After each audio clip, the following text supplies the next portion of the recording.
Alright, asibingelele emagumeni omhlaba. Omunye umuntu impilo yakhe ayihlelekanga kwayena.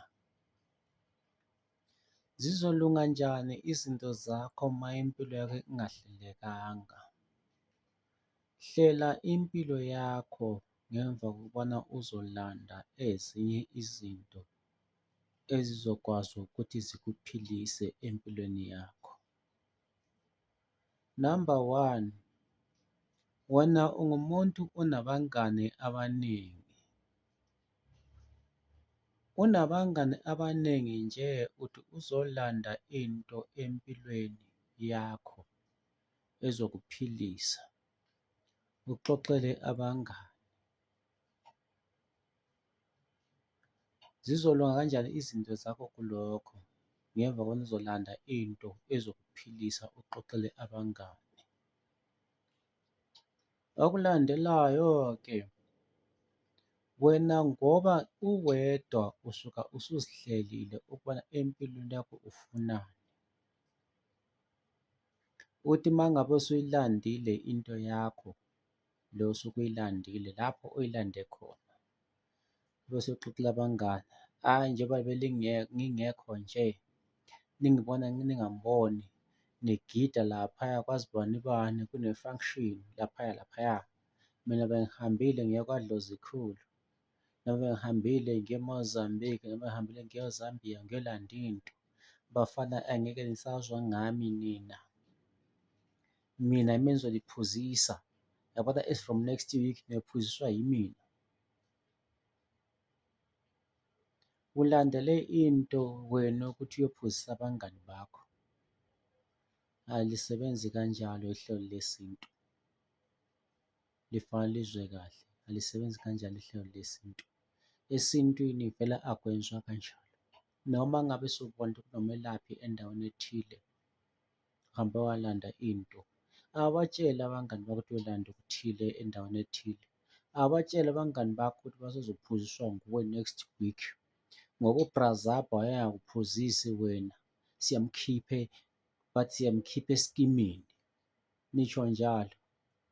Thina sikhulile bantu bakithi, besikwazi kona lokho ukuthi wena uma usuke usiyalanda into yokuphila, uyophuziswa ozibani bani, uyokhipha oBrabhiza esikimini. Into uyilandela impilo yakho and into uma usuyilandile uyilandela imfihlo yakho, ukuzikhulisa wena. Njalo uma ulanda into awubatshele abangani bakho ukuthi uyokulanda into yokuphila endaweni ethile. Anizihloniphi nina, zihloniphe wena ngemva kokubona ulanda into ethile. Nalapho uma usufikile ukuyolanda into ethile emuntwini noma usuke ujikile futhi, awubatshele abangani bakho ukuthi usuyilandile into yakho usunayo. Vele akusoze kusebenze njengoba usubatshele ngoba bazohamba bebabaza. Uyambona bani bani ulanda into bafana, next week siyabe sisizwa ngaye, nguye obesiphuzisa ngoba ulanda into kwaDlozikhulu, noma ulanda into e-Mozambique, noma ulanda into e-Zambia. Izosebenza kanjani leyo nto wena usufakazile? Ngoba imfihlo yakho yimfihlo yakho. Awumtsheli umuntu uma ulanda into yakho. Awazi ngani, awucabangi ngani ukuthi njalo labo bantu abakuphuzisa oyenisi banezinto zabo abazilandile kodwa abakutsheli wena. Wena ngoba usiyaphapha, ngoba isifuba sakho asihlalisekanga, isifuba sakho sakhahlelwa lidube. Njalo uthole ukuthi njengoba sakhahlelwa lidube, wasetshenzwa vele ukuthi izinto zingahlali nje enhliziyweni yakho, ube liphakaphaka. Dinga isifuba sakho sisihlalise kuqala. Isifuba sakho udinga ukuthi sisihlalise kuqala before sikunikeza into. Uma uzofika lapha kithi oDlozikhulu nesiqeqeshiwe ngokwesintu, mase sithi isifuba sakho sidinga ukuthi sihlaliswe. Kanjani mkhulu? Siya-challenge-ana nami. Uma ngisithi isifuba sakho udinga ukuthi sihlaliswe, awungi-challenge. Yingoba ngibona ukuthi isifuba sakho vele siliphakaphaka, uliphakaphaka. Udinga ukuhlaliswa, ukuthuliswa ngemva kokuba unikezwe into yokuphila. Zikhuze kuqala, uzikhulise uma ungafuni ukuthi size sizohlalisa isifuba sakho lapho uma usufika esigodlweni sakoDlozikhulu. Mina nginguDlozikhulu vele ngizoba sisebenza ngeqiniso, isifuba sakho ngizosihlalisa kuqala. Uma singahlaliseki futhi uzodlulela phambili. Isifuba sakho sidinga ukuhlaliswa kuqala, especially lentsha encane ebuye manje ethathela izinto kakhulu ngo-social media, iyinkinga. Abantu abadala abakhulile asebe nemizi asinayo inkinga nabo ngoba basuka sebezihlelile, sebehlelekile. Umuntu esehlale phansi nonkosikazi wakhe bakhulumisana, babonisana ngokwempilo. Kodwa sihlutshwa yilezi youth, inkinga yini elibancane? Hhayi, umuthi kaZikode, umuthi kaMkhwikhize, umuthi kaMahlabane awusebenzi. Yini usebenzela abantu abana-60 something years lowo muthi ungazosebenzela wona ona-27 years? Yingoba ona-27-year-old uyaphapha kakhulu. Intsha, ngikhuza intsha, angikhulumi ngento eziningi, ngikhuluma ngokukhuza intsha kakhulu. Angisoze ngikhulume kula mavidiyo alandelayo. Kuleli viki angikhulumi ngokuthi uDlozikhulu uphetheni okokusiza abantu. Ngikhuluma ngokukhuza intsha, intsha iyaphapha kakhulu, niyaphapha kakhulu. Hlalani phansi nilandele abantu abadala, niye ngakini kubazali benu bake balifundise. Uma ngabe umzali uneqiniso lokutshela ukuthi hhayi mntanami, njengoba usucabanga ukuthi uyenze kanje, uzokweluleka. Alelulekanga intsha encane, 2000 90s, anelulekanga, alifundiswanga kahle kahle. Yikho kudala thina kwakunamadali, namanje thina sesinamadali, sesinamaziko, sisafundiswa. Anifundisekanga. Lalelani isintu kahle kahle, niqonde isintu. Thina sinjena nje asibona abantu bokuthi sidinga amaklayenti ukuthi sihlale sidlile. Cha, intsha yamanje, izinyanga zamanje ezathwasa ko-Facebook, ezathwasa ko-social media ziyinkinga kakhulu. Omunye umuntu wafunda une-degree yakhe ethile yokuba ngu-private doctor, akusangeni bantu ku-surgery yakhe, wajika waziphambula wathi yena ungikuthi.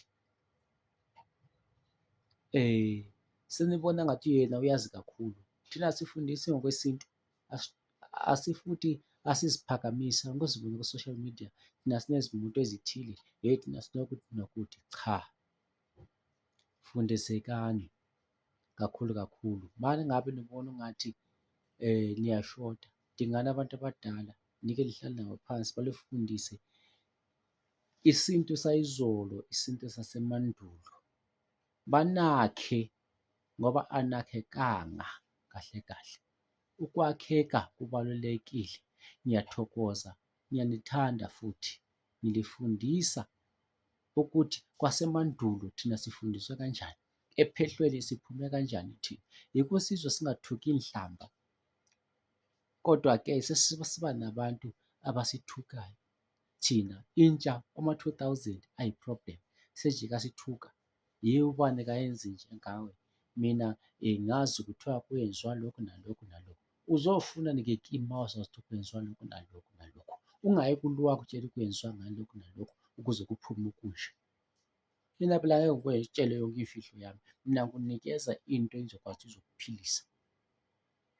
Cha ukuthi wena wezwa ubani esithi esithi, hamba kuloya muzwa esithi esithi nokuthi nokuthi ayokusiza, hhayi ukubuya uzodelela umuntu othule onenhlonipho. Mina nginenhlonipho kakhulu, kodwa-ke bantu bakithi, mina ungangithuka noma ungahamba kuphi nakuphi, ngiyakutshela ayikho into yakho ezokulungela. Ungithuke, omunye wangithuka manje kunzima kuye. Wabathuka ngimlalele, kodwa wabathuka waze wazifinyelela kimi. Manje impilo yakhe inzima. Angithandi ukuthi mina umuntu angithuke. Uma ungazwisisi, qala uhambe uye ebantwini abadala bayokufundisa, ube usubuya kimi usuzwisisile. Yikho ngathi mina hamba uyongihlola kuqala. uma ngabe ungangizwisisi ngezinto engizikhulumayo, uyongihlola ukuthi lo muntu njengoba uthi uyenza ukuthi nokuthi, ingabe uyakwenza yini, ngoba mina angikhulumi izinto engazenzi. Uma ngikhuluma money casting, money casting mina nginayo 2,500 inkanyiso, ngiyakwenzela within 3 days. Uma ufuna i-overnight ikhuphukile, ayisekho ka-4.5, e-overnight isingu-6,500, eka-3 days yiyo esasele ingu-2.5. Abantu bakithi amadoda amabili asengu-10,000, ukuwaboleka uyawaboleka uyawaletha. Magic Wallet usengu-5,000. Khuluma noDlozikhulu 0832 066954. Dlozikhulu utholakala eGoli, eTariefontein, yikho lapho ungithola khona.